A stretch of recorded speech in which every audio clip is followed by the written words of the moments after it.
Hello and a very warm welcome back to Autism Unpacked. I'm your host, Rosie Gilmoss. Throughout this series, we've been exploring the many aspects of autism by chatting with both experts and people with lived experience. Whether you're a parent walking this path with your child or just curious to know more, this is a place where we have the big conversations. Today, we're talking about a subject that doesn't always get the attention it deserves: autistic trauma and mental health.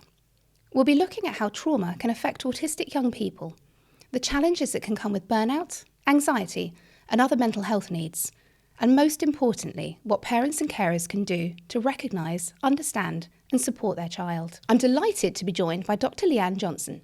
Leanne is a consultant clinical psychologist and the head of trauma-informed practice at Options Autism. What is autistic trauma and trauma-informed practice? We all experience and respond to trauma in our own way. We begin by exploring the everyday traumas autistic young people may face and how trauma-informed practice can help schools to provide the support they need. Hi Leanne, and thank you so much for joining me today. Just before we kick off, would you just describe a little bit about what you do for work and how you got into this world? Yeah, sure. Thanks, Rosie. So I'm a clinical psychologist by background, so that means that I work a lot with mental health, and I've always specialised with children. So I was a primary school teacher initially in my early career, and I think I really loved thinking about how we can make school a much more pleasant place for children, sort of decrease some of those barriers to learning and increase access as well. And part of that work got me into the trauma field too. So I've worked a lot with children looked after, so children that are fostered and adopted, and also in residential care. Primarily now I work with schools and think a lot around trauma-informed practice and actually how we can help our staff team support the children in the best way possible. And you actually created the trauma-informed practice, didn't you? Yes. What is that? Just tell me a little bit about it. Sure. I'll try and do it in a sort of nutshell. I think essentially what we really want to do is to support our staff teams in kind of recognising the impact of the work on them as well, because it's a really big job and it's a tough job. Yeah, of course. So helping them to kind of understand that, develop strategies around how they can kind of regulate themselves as well. I think it's about understanding the impact of trauma on young people as well, and what that might look like in the classroom. So it often looks like behaviour in a lot of our schools. So we've really kind of reformed behaviour policy and thought actually we want to move away from managing behaviour to supporting behaviour as well, and understanding what's underneath the tip of the iceberg. So let's understand all of these different needs underneath. It might be neurodivergence, it might be around past trauma that they've experienced as well, and how can we best support that in the best possible way. We developed, we wanted to think about an easy to remember way of working with children. So we thought about the 3 C's, which is around connecting with young people. So relationships are the most important aspect of working with trauma, actually, because often children have experienced kind of trauma in relationships. So it really helps to make school a safe place again. We talk about co-regulate as well. So how can we support our children with regulating too? So we don't expect the children to self-regulate because often their emotions are just too big for that, and there's a reason why they're in our schools. They need that additional support. So how can we support them with understanding their emotions and then strategies with how to do that. And then the 3rd C is around co-reflect. So we want to really collaborate with the children. We want to think with them about what's tricky, what's difficult, what's working well, again, so we can make school a better place for them. So it's kind of addressing not just the behaviour that you're seeing. You use the iceberg analogy, not just seeing what's on the top, but what's happened prior to that. Yeah. And presumably a lot of that is about having a well-informed picture of the child and what might have happened in their past that could be causing this. Yeah. And with autistic trauma itself, it doesn't always mean what people might consider a big trauma. It can be almost death by a thousand cuts. Lots of some people would say micro traumas. Can you tell me a little bit more about that? Sure. Yeah. Just thinking about what trauma is, it is that kind of overwhelming experience that can leave an individual feeling very unsafe, scared, powerless.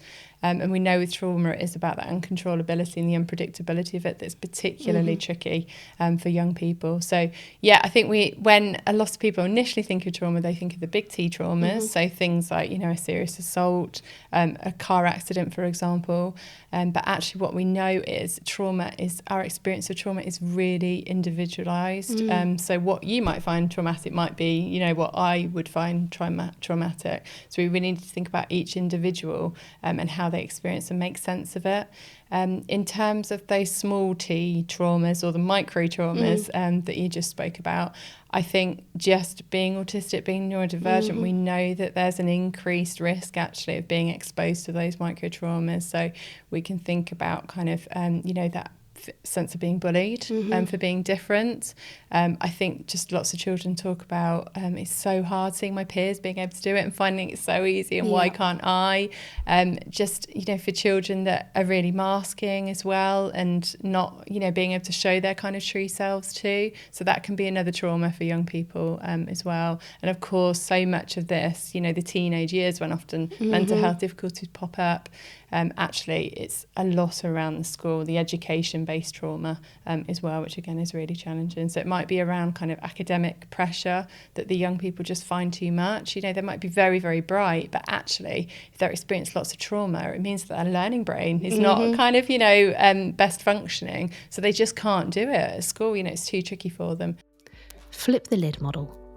For neurodivergent children, masking and constant hypervigilance in school can make it harder to learn and think clearly. Here's why.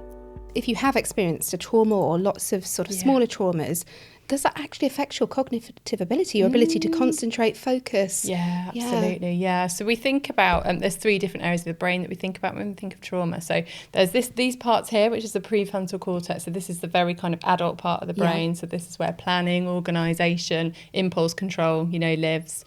And then we've got the midbrain here, which is around kind of emotions and memory largely. And then we've got the kind of, we call it the amygdala, which is the fight, flight or freeze, the lizard brain, the brain stem. And this is where fight, flight, freeze or fawn lives as well. So if a young person is at school and they are masking, for example, their neurodivergence, they don't want other people to see it, see stimming behaviours, for example, then it really kind of almost, we talk about flip the lid model of the brain. So these bits, children are just hypervigilant all the time. They're fearful of being judged too. So it's almost like this part of the brain just flips back. And actually, we've got children in this kind of response, and therefore, their learning brain, their thinking brain, the rational part just isn't plugged in right at all. So we need to think about how we can almost put that lid on for young people. Strategies to help parents. Supporting a young person struggling with their mental health can be incredibly stressful and overwhelming for parents. Here we discover strategies that can help both the young person and those caring for them. And if you have got a child that is struggling with their mental health, that was obviously one of the most terrifying things as a parent. Absolutely. We can protect our children physically most of the time, but we can't control what's going on in their minds. And especially with things like social media, other children can access them outside of school. What about the parents in all of this? What can they do? Because it must be causing untold anxiety and stress in the parents or the carers as well. Absolutely. And I think we live in a much more connected world now, where there is a lot more information. So there's podcasts, aren't there, like this. There's lots of Facebook groups as well. I think that can be super helpful for parents. I think it's finding groups where there's parents in that perhaps have walked the journey and that are able to provide that constructive and helpful advice too. And I think go and speak to school too. Often would that be your first port of call if your child is showing? Absolutely. I think it's really important that schools know, because often they really don't. And if you get to secondary school as well, there's a number of different children, a number of different classes. Your children see so many adults throughout the day. So I think go and speak to their form tutor, ask to speak to the Senko as well, potentially, just to let them know what they're really struggling with. If you can get your child's consent, let them know that you are going to do that, and it's about figuring out how we can help you and find out what they're comfortable with you saying. That's really interesting, actually. Go to school. Yeah, this idea of not sort of sneakily doing it behind their backs. You need to be kind of open and transparent on this. Absolutely. Now, I'm primarily thinking of girls and masking and how they would, perhaps, girls mask from toddler age. Yeah. Do boys perhaps present differently? Does their trauma look differently? Are there different causes? So is there a difference between boys and girls at this time? Yeah.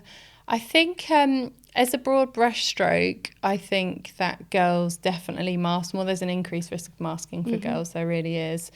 Boys also mask too. It's just less, less commonly so. I think within our schools, there's a lot more of a boy-heavy population. So I think traditionally boys do externalise things a little bit more, and generally girls internalise a little bit more. So but again, it's picked up sooner. Absolutely, it might get picked up sooner, because they're a little bit sort of noisier about it maybe. But again, it's really individual, so I wouldn't like to sort of make it it's difficult, but isn't it?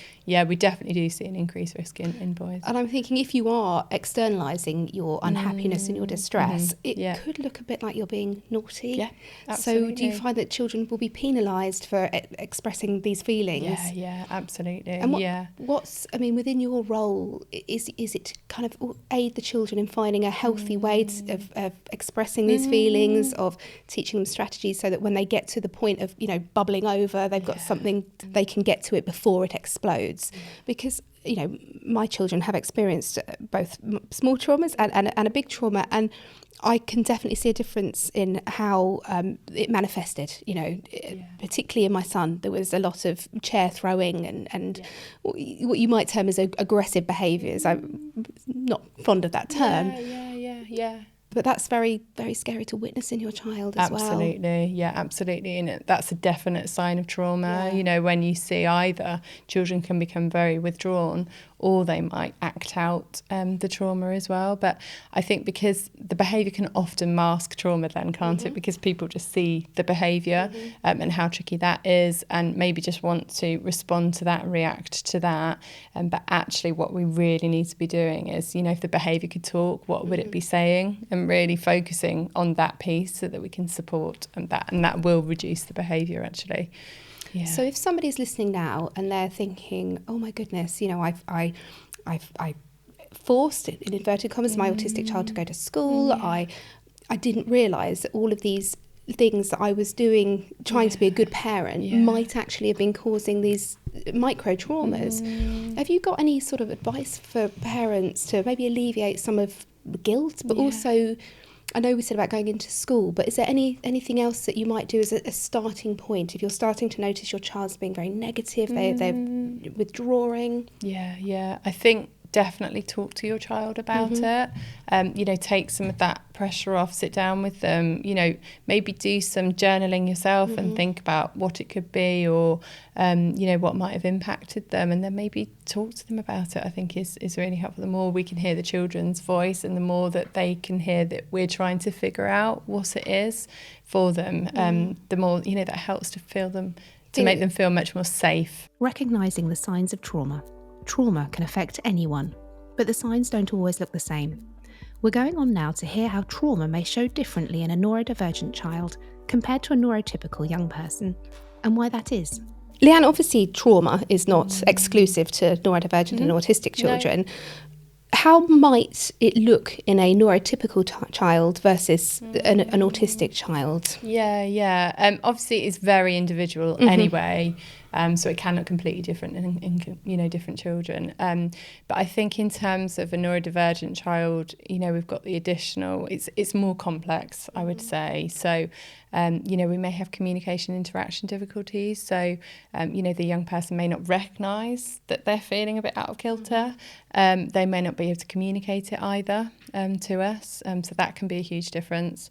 I think sensory needs as well can be, children can become very sensory sensitive. Sort of gets more heightened, absolutely, if you like. Yeah. More heightened, yeah. So, noise may really bother them. It may really irritate them, actually. So again, you might see that change too. I think behaviour can sometimes look bigger.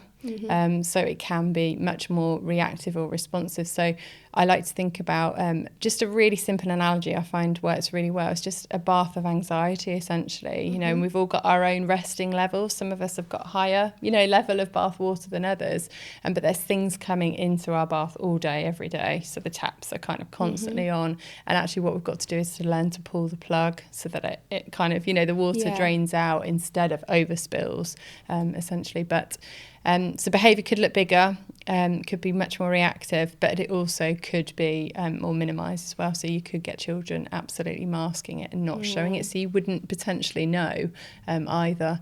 Of course, we know that when there's a lot of masking happening, there's an increase of risk of burnout as well. And autistic burnout is... It's serious, isn't it? It's else. not just a bit tired. Oh, it really is. It's absolute, people talk about hitting an absolute wall. It is mental, physical, emotional, complete exhaustion.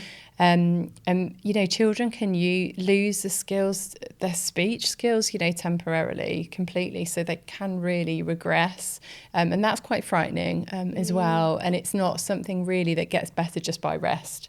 It's absolutely exhausting. And we need to look at adaptations in the environment, for example. So, at school, for example, can the young person, can they do some sensory activities in the playground, for example? Can they have a bit of time out? Can they have a one-to-one in the morning when they first get into school to help support them and regulate them into school as well? What would you say are the sort of trigger points and again, we're generalising here, but in a child's development, puberty, starting secondary school, are there any big other ones to watch out for? Yeah, absolutely. I think often going to school, first when a child is 4, it's very early in England and the UK, isn't it? So I think that can be a source of sort of separation anxiety for young people.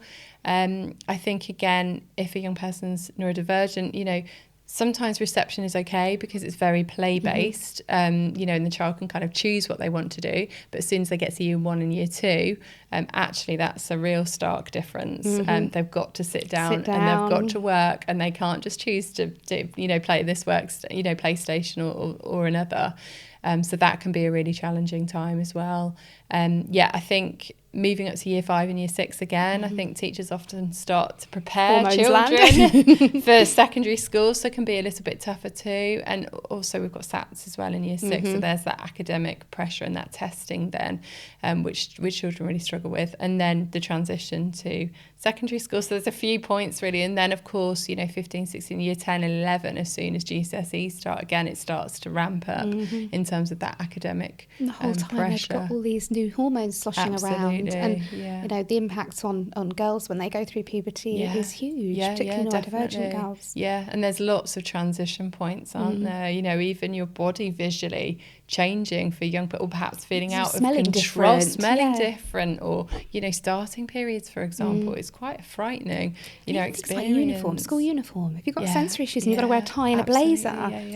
There's so much. But we also know that teenagers, their behaviour changes anyway. So if you're a parent or a carer and you've got a teenager maybe just gone up to secondary school and they're very withdrawn, they're going up to their room, they're on their phone an awful lot, quite difficult to know whether this is a kind of trauma response or just a normal teenager withdrawing.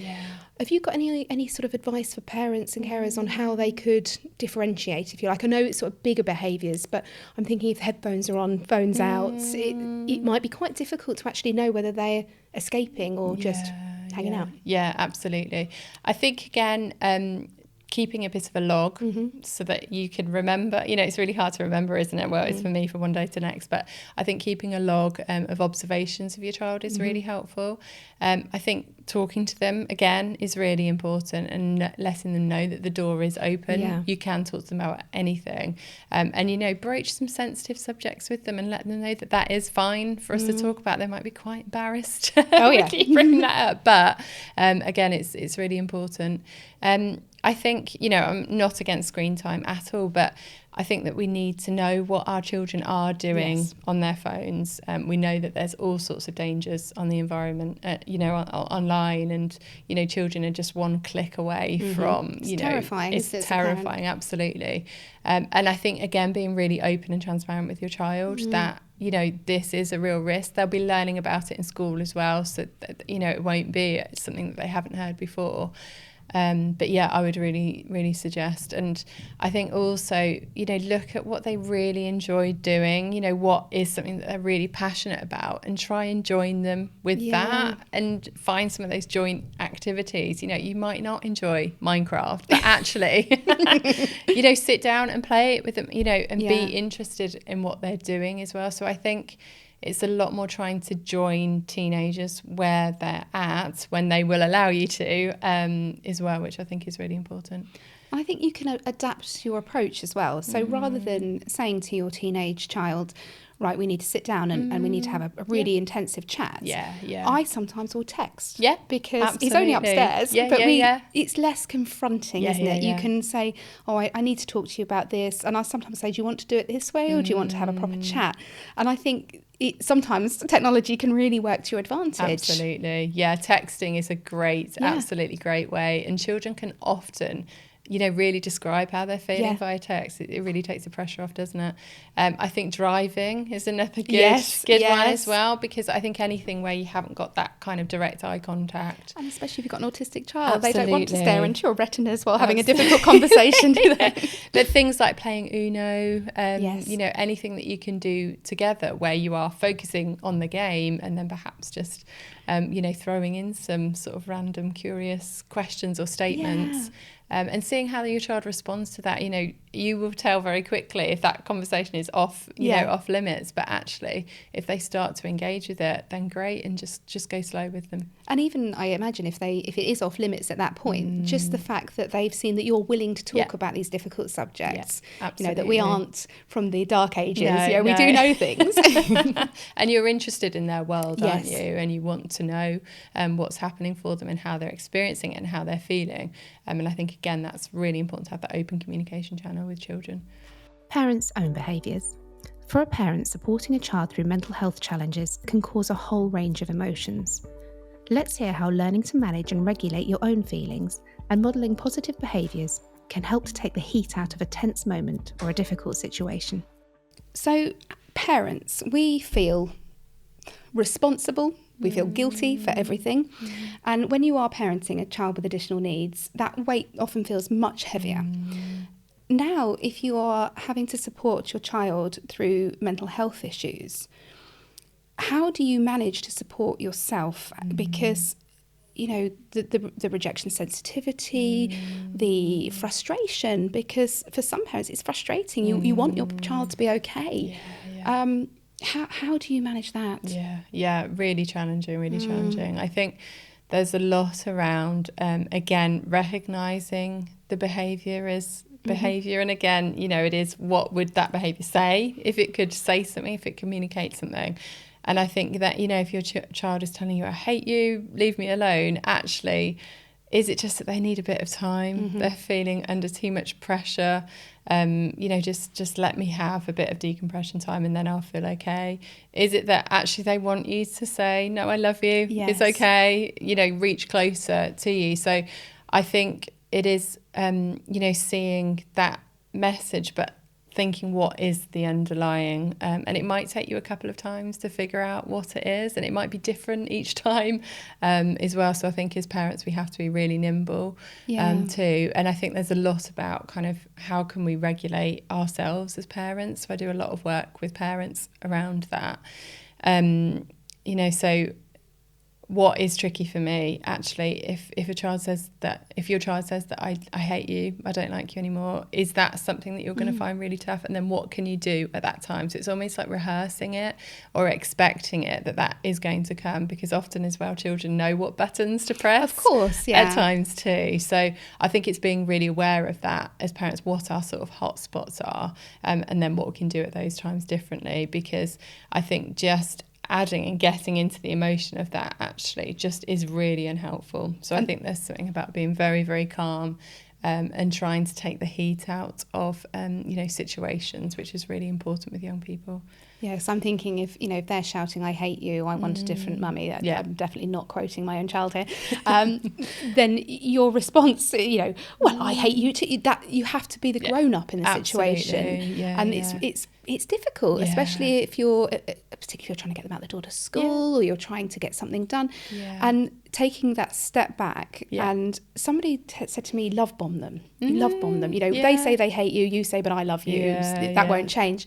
And I was thinking, you're saying that sometimes they might need space, sometimes they might need more from you. And I guess for a lot of children, you can ask them, what do you want now? Do you want me to leave the room, or do you want me to hold you? Absolutely. And they might scream at you, but you have given them a choice option. in it, rather Absolutely. than, because sometimes you go to hug them and they don't want to be hugged. That could have quite the reverse, right? Yeah.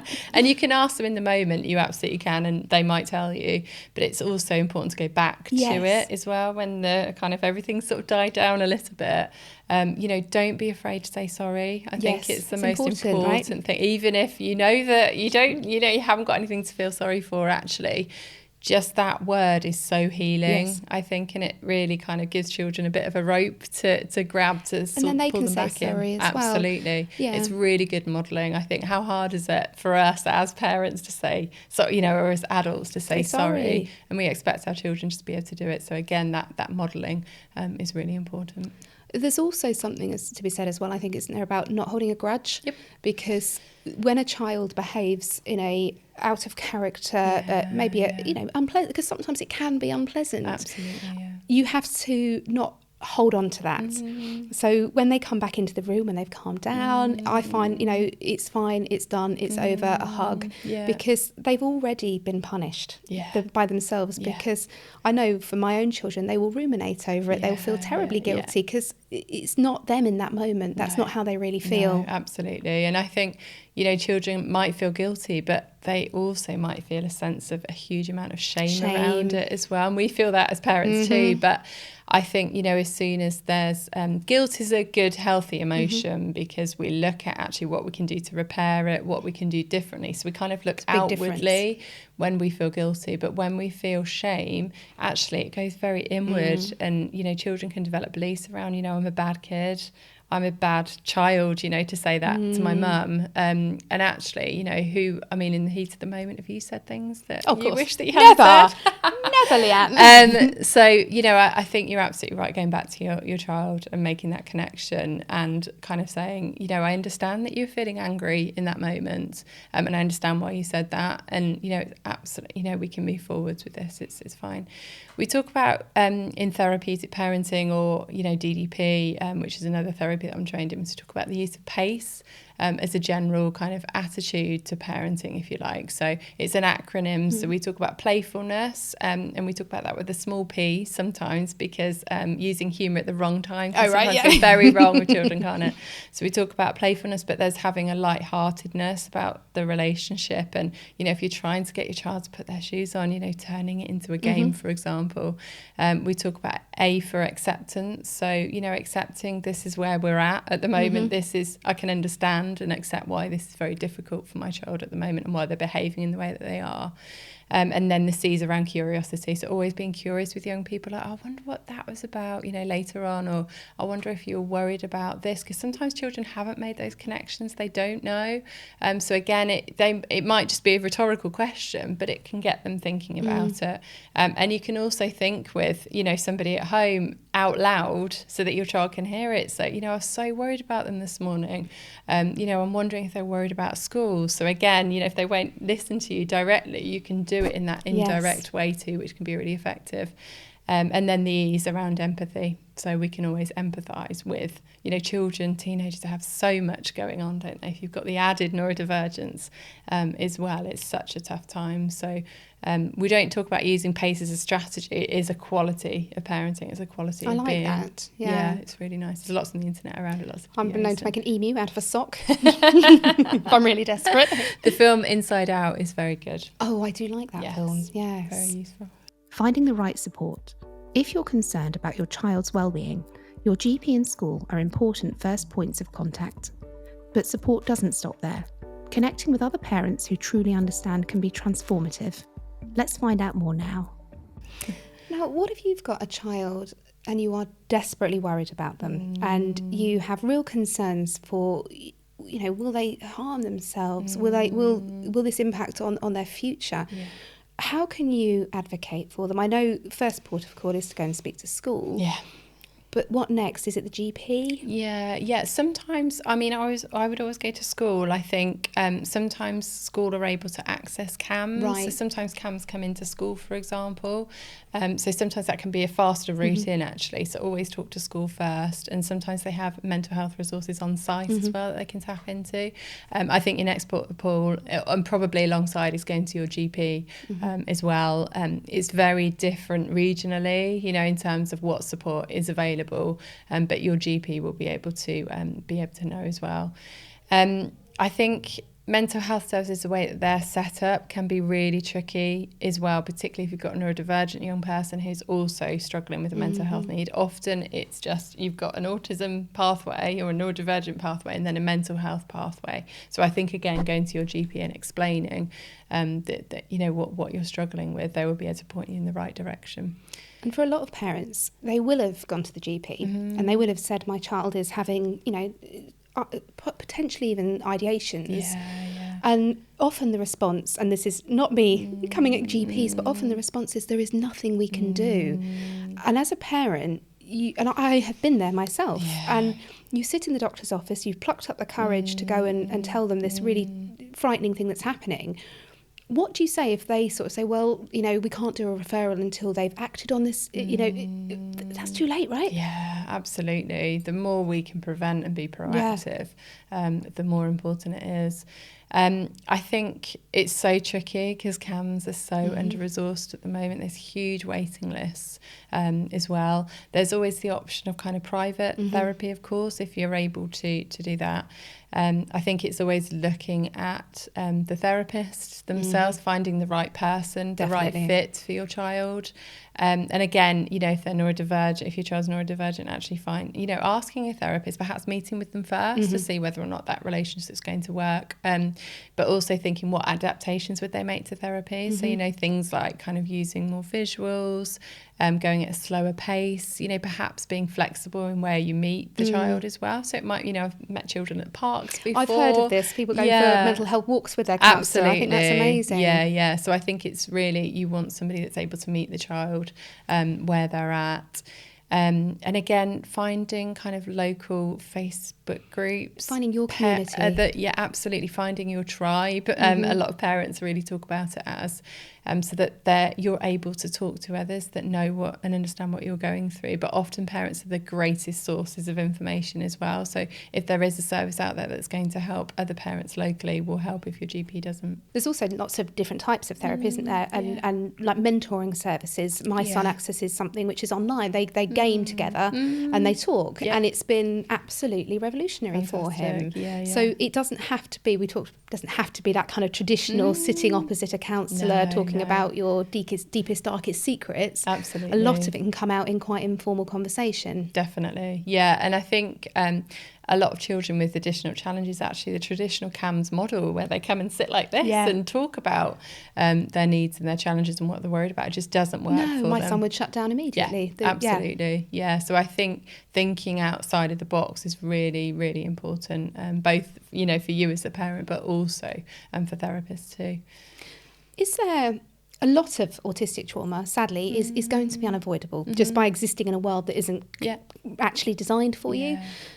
Are there any tips or bits of advice that you can give parents to enable them to limit this autistic trauma, but without stopping the child having access to the world? You know, is there a happy medium to be found somewhere? Yeah, absolutely. I think the world is a tricky place, isn't it? You know, it is, whether you're neurodivergent. Adults, So I think, you know, we are all exposed to these microtraumas, you know, all of the time, always exposed to anxiety. We absolutely are. So I think, and helping your child understand that everyone struggles, you know, even the most happy person that you see, they struggle at times. They absolutely do.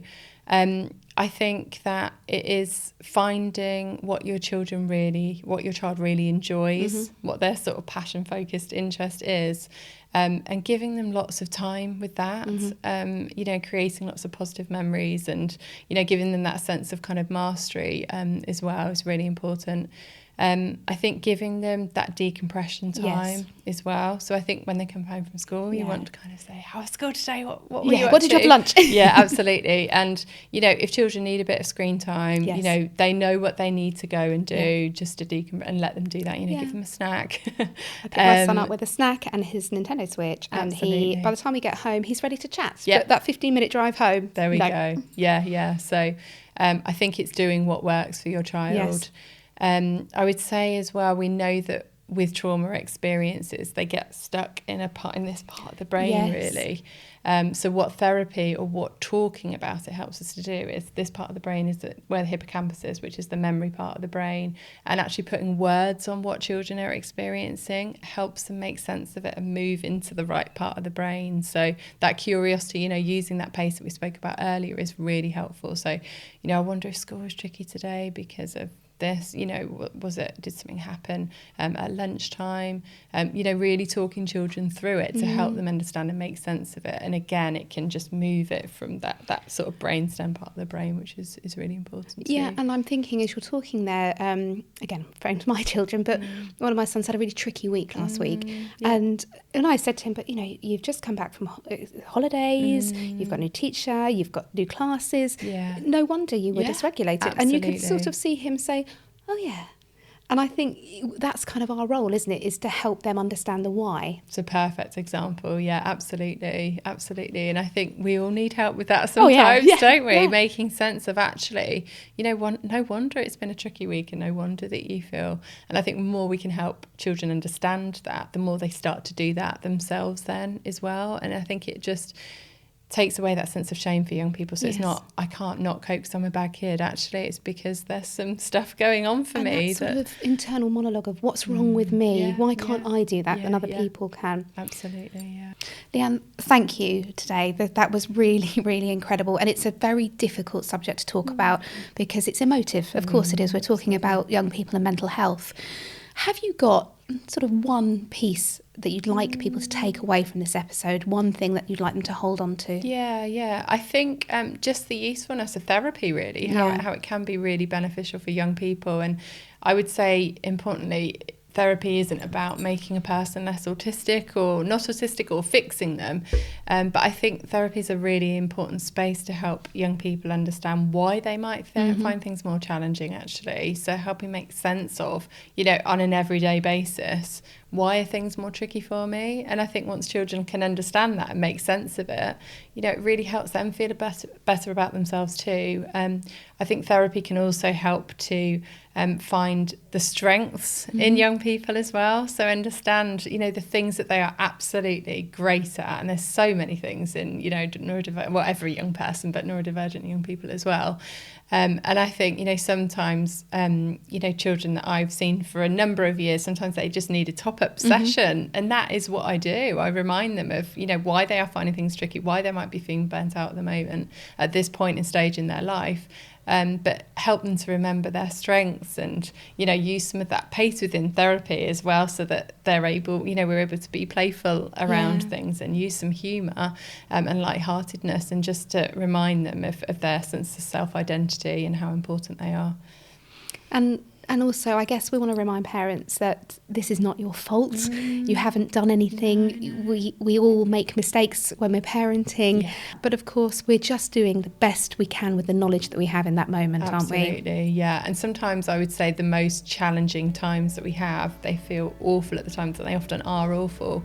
But once we're through them, they're often, you know, something that really helps build resilience for young people and for our relationship as parents. I completely agree. As well. So, yeah.